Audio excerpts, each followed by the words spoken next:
pues hay que tomar en cuenta lo que sucedió este fin de semana, este domingo, en esta marcha, en esta convocatoria. Ya mañana también escucharán las impresiones de Violeta Núñez al respecto, porque hay análisis y valoraciones importantes que yo creo que pues sí nos llaman a la reflexión. Por lo pronto, y también en esa lógica de que no solamente le damos visibilidad a discursos que uno puede simpatizar o no, sino también a los que uno puede o no estar de acuerdo, pero que pensamos que siempre será más importante pues darle una oportunidad a la palabra. Así que vamos a escuchar este video del ministro José Ramón Cosío. Obviamente es un video editado. De los videos que vimos, pues solo era una televisora que tenía un video pues cabal y decente. Nosotros no pudimos filmar directamente ahí porque estábamos en campo, así que recorriendo las calles y demás, pero pues tenemos una edición de ese video, así que vamos a escuchar al ex ministro José Ramón Cosío en el Zócalo de la Ciudad de México, en un Zócalo pletórico, lleno, incluyendo las calles aledañas, un número importante de participantes. Así que vamos a escucharlo y regresamos para cerrar el programa. Los hombres y las mujeres libres que estamos reunidos en diversas ciudades hemos elegido sitios cívicos importantes para manifestarnos. Quienes estamos aquí en la Ciudad de México no solo hemos querido llenar el Zócalo, venimos a ocupar respetuosa y temporalmente la Plaza de la Constitución. Quienes estamos en la Ciudad de México no solo hemos querido llenar el Zócalo, repito, venimos a ocupar la Plaza de la Constitución, el espacio físico que alude a la estructura jurídica que reconoce nuestra pluralidad política y nuestra composición pluriétnica, nuestros derechos humanos como proyectos de vida a realizar, la diversidad de nuestras regiones y nuestra gente, los frenos y los contrapesos para quienes temporalmente ocupan el poder, temporalmente, también a nuestro sistema democrático. Los procesos electorales previstos en la Constitución son la única manera de elegir y de renovar pacíficamente todo lo que aspiramos a hacer. Conforme a ese texto supremo, delegamos parte de nuestro poder soberano en representantes electos periódicamente. Si estos procesos, los electorales, no se realizan debidamente, una persona puede asumir, puede creer que su proyecto de gobierno puede sernos impuesto sin importar lo que pensemos. A finales del año pasado asistimos al intento deliberado y consciente del actual gobierno y de sus mayorías parlamentarias para hacerse desde la Constitución con el sistema electoral. La marcha del 13 de noviembre, esta enorme concentración ciudadana, lo impidió. El gobierno y sus legisladores generaron un plan B, un mero eufemismo con las mismas intenciones, aprobado de mala manera. Los propios legisladores del gobierno identificaron múltiples violaciones en los procedimientos legislativos y en los contenidos de las iniciativas. Sin embargo, se negaron a dialogar con sus pares y con nosotros, los ciudadanos. Aún así, para entrar en vigor las reformas tienen que ser publicadas. Con la publicación se romperá el ciclo político de las reformas. La política dejará de hablar. Lo hará el derecho y los órganos de impartición de justicia, por conducto de las instituciones previstas en las mismas normas jurídicas que regulan la elección de los representantes populares, mediante los cuales han aprobado las leyes que ahora pretenden imponernos. Desconocer el papel de la justicia, tal como lo prevé la Constitución, y argumentar la mera prevalencia de la política, de un proyecto político, de un hombre que considera que su proyecto político nos puede ser impuestos a todos, implica ponerse fuera del orden jurídico que sustenta el propio cargo que ahora ocupa. Así de simple, así de claro. En este momento, la Suprema Corte de Justicia conoce ya de diversos juicios en los que se han impugnado dos leyes del proyecto de apropiación de los órganos electorales. Con la publicación de las nuevas leyes, seguramente se presentarán otras muchas demandas. Ello es lo que la Constitución impone y faculta a distintos órganos y a ciudadanos como todos nosotros. En ello no hay nada de extraordinario, en ello no hay una conspiración, es el mero ejercicio de los derechos y de las facultades contenidas en la Constitución.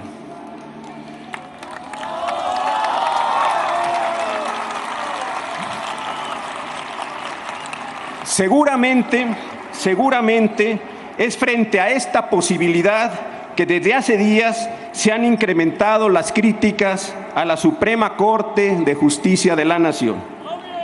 El presidente y sus colaboradores han denostado a sus integrantes ante la posibilidad de que declaren total o parcialmente sus reformas electorales.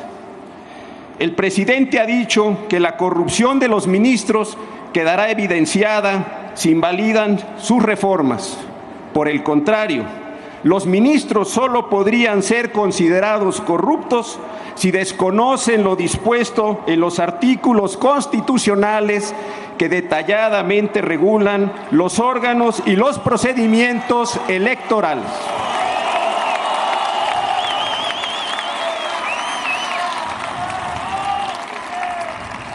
El presidente ha dicho que los ministros serán hipócritas si declaran la invalidez de sus reformas legales.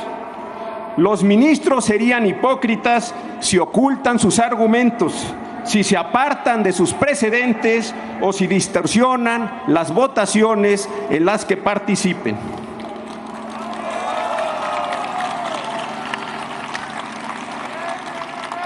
El presidente ha dicho que si los ministros declaran la inconstitucionalidad de las reformas, serán aliados de los más privilegiados de nuestra población.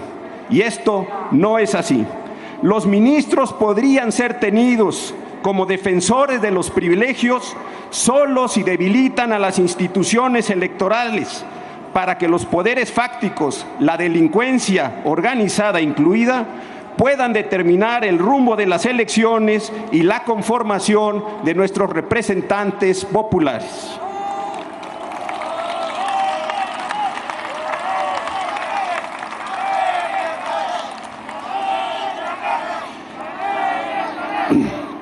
En las próximas semanas, los señores y las señoras ministras tendrán la oportunidad de demostrarse y de demostrarnos si los calificativos presidenciales tienen o no fundamento. Tengo la confianza de que todos ellos evidenciarán que no son ciertas las expresiones del presidente y de sus colaboradores. Estoy seguro que los ministros considerarán que las irregularidades en los procesos legislativos tienen un serio potencial invalidatorio. Sé que los ministros declararán que las normas electorales que reducen los recursos humanos y presupuestales de los órganos electorales violan los principios de equidad y certeza. Estoy seguro que los ministros considerarán que la fijación de los presupuestos por la Cámara de Diputados viola la autonomía presupuestal del INE. No veo cómo los ministros podrían declarar la constitucionalidad de las reformas legales que de manera tan lamentable han disminuido los derechos políticos de las mujeres.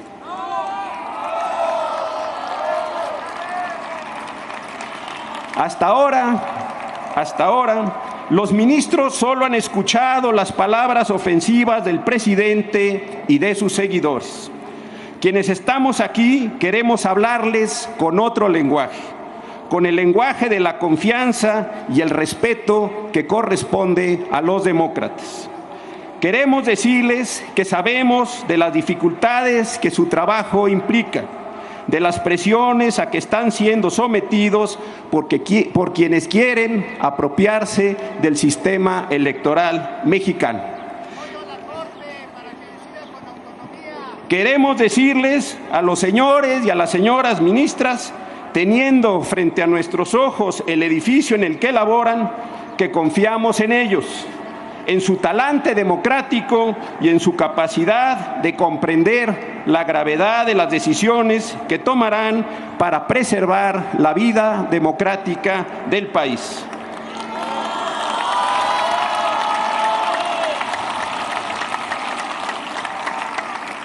Queremos decirles que al mirar su casa, lo hacemos con respeto, con confianza, vigilantes de su acompañamiento y de su quehacer por la Constitución. Queridos y libres asistentes a las distintas concentraciones por el respeto al voto y a la democracia, mexicanos y mexicanas todos, cuando la Suprema Corte de Justicia determine la inconstitucionalidad de las leyes aprobadas para el apoderamiento de las instituciones electorales, conoceremos las reglas de la contienda para obtener el voto público. Es importante que tengamos en cuenta y que en ningún momento perdamos de vista que la Suprema Corte no va a determinar de manera concreta cómo emitiremos nuestro voto, cómo será contado el voto, ni cómo se integrarán los órganos representativos resultantes de un voto libre, secreto y directo. De la suma de nuestras participaciones individuales surgirá la composición de los órganos políticos y de ellos las normas jurídicas que regularán nuestras conductas. Los ministros, estoy seguro, sabrán cumplir con el papel que la Constitución les impone. El resto es tarea de nosotros y solo de nosotros.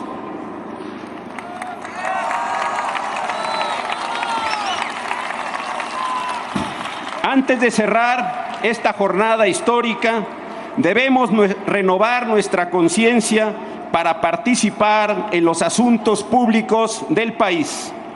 Debemos encontrar las mejores vías para actuar constante y cotidianamente en las acciones políticas encaminadas a la preparación y a la emisión del voto el día de las elecciones. También para construir una agenda permanente y completa para la realización integral de nuestra Constitución.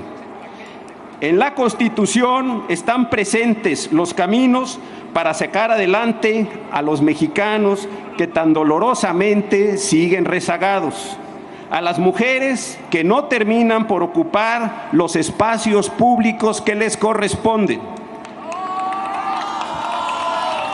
a los indígenas marginados por siglos. En la Constitución están señalados los modos de erradicar la violencia que inunda al país, nos lastima tanto y no termina por extinguirse. También en la Constitución están establecidas las posibilidades para que cada uno de nosotros y nuestras familias construyan sus proyectos de vida. Terminemos de celebrar este encuentro de personas libres, comprometidas antes que nadie consigo mismas y con su país. Mañana, al volver a nuestras actividades ordinarias, pensemos y actuemos en la construcción de una agenda constitucional y democrática. Recordemos siempre que la democracia requiere de demócratas, agentes participativos del cambio, personas involucradas en la renovación de nuestro país. Que cada uno de nosotros estamos llamados a ser demócratas. Este acto cívico tan importante, tan generoso, tan hermoso, así lo demuestra. No solo hoy debemos ser demócratas, debemos serlo a diario y de todas las maneras posibles. Esta enorme concentración ciudadana nos lo ha recordado y a este llamado hemos ya respondido. Mi voto no se toca.